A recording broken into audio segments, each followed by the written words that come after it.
এত বিতর্কিত একটি, এত মিথ্যাচার করা হয়েছে। এই জন্য সাইদি হুজুরের একজন আইনজীবী তাজুল ইসলাম কিছুদিন আগে বলেছেন যে সাইদি হুজুরের বিচারে যতগুলো মিথ্যাচার করা হয়েছে, শেখ হাসিনার বিচারের জন্য একটা মিথ্যা কথা বলা দরকার নেই, তার বড় 1000 বার ফাঁসি দেওয়া তাকে সম্ভব। ইন্নাল হামদুলিল্লাহি ওয়াহদা ওয়াসসালাতু ওয়াসসালামু আলা মান লা নাবিয়্যা বা'দা আম্মা বা'দ। যে সাইদি হুজুরের বিচার শতাব্দীর শ্রেষ্ঠ মিথ্যাচার। কেন শ্রেষ্ঠ মিথ্যাচার? যেই বিচারে সাক্ষীরা সাক্ষ্য দিতে আসে নাই কোর্টে। 46 উইটনেসেস, 46 জন সাক্ষীর তাদেরকে ট্রেনিং দেওয়া হয়েছে কোর্টে গিয়ে কী বলতে হবে, বছরের পর বছর ক্লাস নেওয়া হয়েছে, তারপরও 46 জন সাক্ষীর মধ্যে 15 জন সাক্ষী কোর্টে সাক্ষী দিতে হাজির হয় নাই। তাদের জবানবন্দি তদন্ত কর্মকর্তারা নিজে লিখে দিয়ে বলেছে এটা সাক্ষীরা এই কথা বলেছে। আসে নাই কেন? তারা বলেছে তাদেরকে ভয় দেখানো হয়েছে। অথচ সেই সাক্ষীরাকে কোথায় রেখেছিল তারা?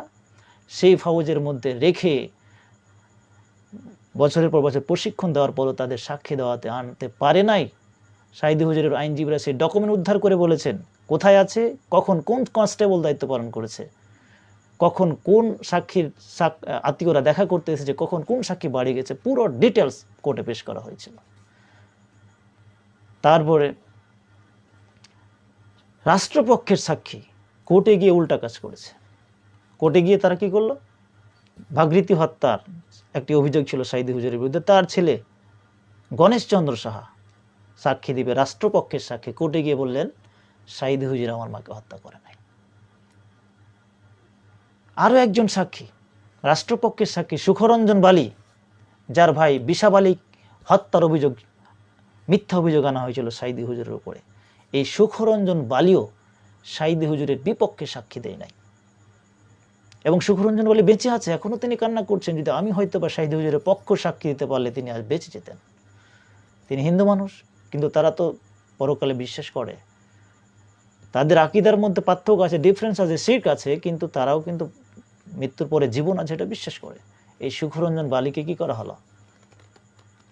এই সুখরঞ্জন বালি যখন পরবর্তীতে সাইদি সাহেবের পক্ষে সাক্ষী দেওয়ার জন্য কোর্টে হাজির হতে যাচ্ছিলেন, তাকে কোর্ট চত্বর থেকে গুম করে দেওয়া হলো এবং পরবর্তী তাকে ভারতে পাওয়া গেল। এই সাইদি হুজুর বিচারেই স্কাইপে কেলেঙ্কারি ফাঁস হয়েছিল। এত বিতর্কিত একটি, এত মিথ্যাচার করা হয়েছে। এই জন্য সাইদি হুজুরের একজন আইনজীবী তাজুল ইসলাম কিছুদিন আগে বলেছেন যে সাইদি হুজুরের বিচারে যতগুলো মিথ্যাচার করা হয়েছে, শেখ হাসিনার বিচারের জন্য একটা মিথ্যা কথা বলা দরকার নেই, তার বড় 1000 বার ফাঁসি দেওয়া তাকে সম্ভব। সাইদি হুজুরকে দেলুয়ার শিকদার বানানো হলো। কি পরিমাণ মিথ্যাচার করা হয়েছে! সাইদি হুজুর একজন আলেম, তার বাবা একজন আলেম, অথচ তাকে বানানো হলো, তদন্ত কর্মকর্তারা দেলু শিকদার বানিয়ে দিল, যিনি দেলু শিকদার আরেকজন ভিন্ন ব্যক্তি ছিল, ভিন্ন ব্যক্তি। তারপরে আব্দুল কাদের মোল্লা, ওনাকে কসাই কাদের বানিয়ে ফাঁসি দেওয়া হলো। এই যে আলেম হত্যা ছিল পরিকল্পিত, এটা ছিল আওয়ামী লীগের ক্ষমতাকে বাংলাদেশে চিরস্থায়ী করার একটা পরিকল্পনা তাদের। কিন্তু তারা ভুলে যায়, ইতিহাস আমরা বারবার ভুলে যাই, পৃথিবীতে কেউ চিরস্থায়ী হয় না। হোক না সে ফিরাউন কিবা নমরুদ, কেউ ভাবে চিরকাল হয় না। কে আছে? কেউ থাকবে না। আপনি যতই পরিকল্পনা করেন, ফিরাউন তার ক্ষমতার চেয়ারকে স্থায়ী করার জন্য অসংখ্য নারী পুরুষ বনী ইসরাঈল হত্যা করেছে। ইউযাব্বিহুনা আবনাআকুম ওয়া ইস্তাহইউনা নিসাআকুম, নারীগুলোকে ছেড়ে দিত আর পুরুষ মানুষকে হত্যা করত। কারণ তার স্বপ্নে দেখেছিল একজন পুরুষ মানুষের জন্ম হবে, একজনের জন্ম হবে যিনি জন্ম নিয়ে ফিরআউনের রাজত্ব ধ্বংস করে দেবেন। তারপর থেকে এই কার্যক্রম চালিয়েছিল, কিন্তু মূসা আলাইহিস সালামের আগমনকে সে ঠেকাতে পারে নাই। ওমা কারু ওমা কারাল্লাহু খায়রুল মাকিরিন, কৌশল করবেন আপনি, চক্রান্ত করবেন, কিন্তু আল্লাহর চাইতে শ্রেষ্ঠ কৌশলী আর পৃথিবীতে কেউ নাই।